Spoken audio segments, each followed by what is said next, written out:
The transition from high school to college is not as easy as it looks. In the college life, students face challenges every single day. So what were the challenges that you had to face when you came from high school to college? In high school, I depended more on my parents, and now I have to do everything on my own. The challenges that I faced were money management problems. My challenge was time management between work and school. I have to work harder, and with school on top of that, it's just a little overwhelming sometimes.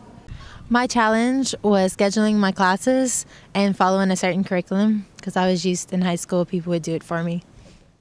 Now let's talk about other kinds of challenges. The ones that no matter how hard you fight against them, they will keep coming back over and over. Alison Titus is a good example of a student that had to face a challenge that would alter her life forever. Actually woke up one morning with a small white line in one eye, and by the end of the week I was totally blind. It's like looking into a deep fog. They had told me I would receive no vision back, and when they look at my optic nerve, they said there's no reason why I should see. When Alison became visually impaired, her life turned upside down, and getting an education seemed impossible, just for a while. I went blind before I decided to come for my degree. I had no want to come back to college. That was the last thing in my mind, really.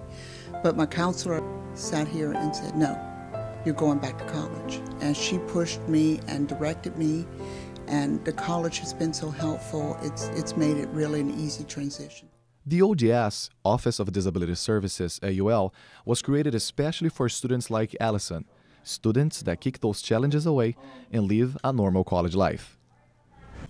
The Office of Disability Services provides academic accommodations to students with various disabilities, learning disabilities, physical disabilities, and emotional disabilities. Over 600 students are being benefited by the ODS. The organization has a variety of tools to help students with disabilities to succeed in their academic life.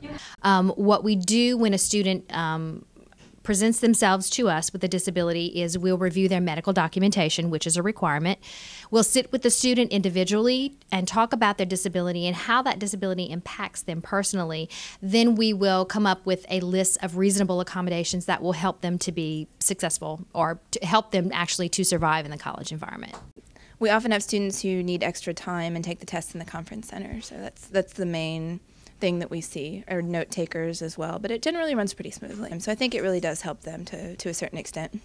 When doing your work for school, students are provided with labs and high technology to accommodate their disabilities. When the students are away from the labs, they are uniting with each other to fight for one common cause: acceptance. That when they have their monthly meetings, they'll discuss issues on campus. Are there any access issues? Did anything come up that I need to know about?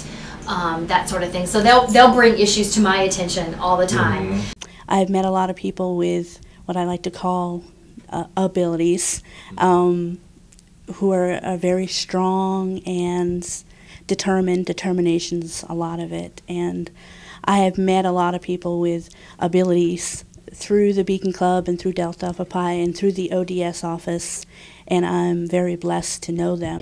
We talk about different ways of maybe doing some volunteer work with maybe some of the local agencies and organizations around the community. This particular organization is different, is that it recognizes these same students, but for what they can do, for their abilities, and especially their academic abilities. The students that are benefited by the Office of Disability Services, they all must complete the same degree requirements than any other student at the University of Louisiana. Whether using a computer, a braille machine, or only a pen, they all have the same objective: academic excellence. It's whatever's in your heart. As long as you've got the courage to go for it, you've got somebody here that'll help you get it. It's just what the prize in the end. The prize in the end is for me to graduate and go on to graduate school and be able to help children and families. I think that life is what you make of it. So if you complain that you have a bad life, you're making it a bad life. You always have the option and the opportunity to turn your life around and make it enjoyable and make it worth living. So try for that. Reporting from Lafayette, Louisiana, this is Cris Matochi for KATC.